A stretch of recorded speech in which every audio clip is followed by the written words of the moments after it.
Hold on, are we rolling? Yes, we are. I'll notify your next of kin that you sucked! Hey guys, Bloober Dolphin here. Of course, joined by yours truly.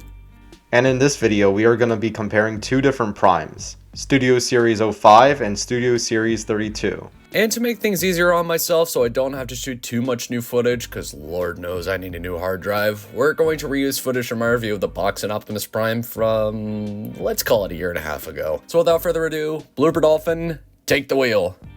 If I can even spell it right. So to start off, Studio Series 5 Optimus Prime is based off of the Prime from Revenge of the Fallen. Right off the bat, you can notice a couple things. First, a lot of the red flames are not present. He also has gray paint replacing the parts where silver is supposed to be, except for the smokestacks for some reason. The red is also a lot darker than his movie appearance. His sculpting is pretty accurate to the film except for the fact that he just looks blocky. Now as for this Prime, which is based on his appearance from the first movie by Michael Bay, this saturation was turned up about 87 notches out of 174, which is slightly closer to his appearance, but there's a lot of unpainted detail on this guy. A lot of the Games Workshop gray doesn't really look too great in contrast to the darker silver from the original SS-32 Prime. The detail work is done rather well, however some of the attributes to the design do slightly hinder the articulation, which we will talk about a little bit later, and a lot of this very good detail is unfortunately lost in some of the unpainted red and gray. However, this Prime is slightly less broad in the chest compared to SS-05, so there's that, I suppose. Articulation for SS-32 Prime is rather good, for more or less being based on SS-05, which was a very early Wave 1 Studio Series figure. However, the waist is a little limited because of the truck grill and the wheels, and the legs can't go too far back because of that, but overall this figure has all of the joints that you would want, and it works rather well. However, on mine, the figure's left knee cracked, and the right one has a massive stress mark. It doesn't render the knee useless or destabilizes the figure in any way, but I would just exercise some slight caution. Studio Series 5's articulation is everything that you'll basically need, with the only problem being the head, which is limited by the surrounding plastic. Both figures come with a pair of Energon swords that are able to fit in both hands. Although one thing about SS-05 is that he uses a dark gray paint like the rest of the figure instead of silver. The box set SS-32 Prime also comes with a pair of Energon swords. The only differences from SS-05's is that they're cast in a smoked salmon orange plastic and are painted in a lighter silver. And no, this SS-32 Prime does not come with his ion gun he used for one shot in the entire first movie.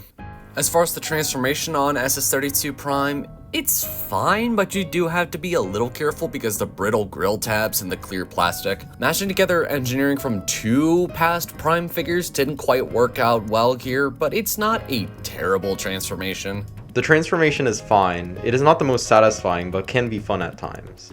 One of the issues with the transformation is clicking in the wheels, but then other than that, the transformation is just alright. The alt mode in SS-32 Prime doesn't vary too much from SS-05 besides the obvious change in saturation. And of course I did break the tab on the grill on mine, so that's never going to sit flush. The alt mode itself doesn't hold together super well, but it looks the part, albeit with stubby exhaust pipes, and it rolls pretty well too. And hey, at least it can also do the bull truck! Studio Series 5 has some challenges with staying completely together, mostly the wheels in the front coming off or the wheels in the back being slightly more elevated on one side than the other. Also, one of the differences between Studio Series 5 and 32 is where the Energon swords go. The Energon swords go on top for Studio Series 5 and on the sides for Studio Series 32. Now moving on to some size comparisons.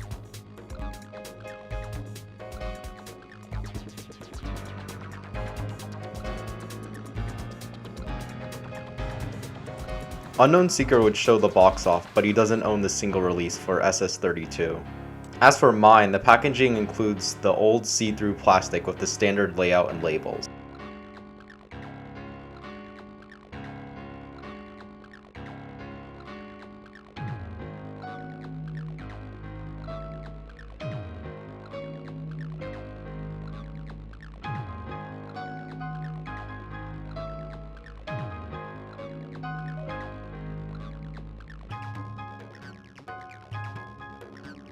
The inside of the box includes a removable Force Battle backdrop with a transformation instruction booklet.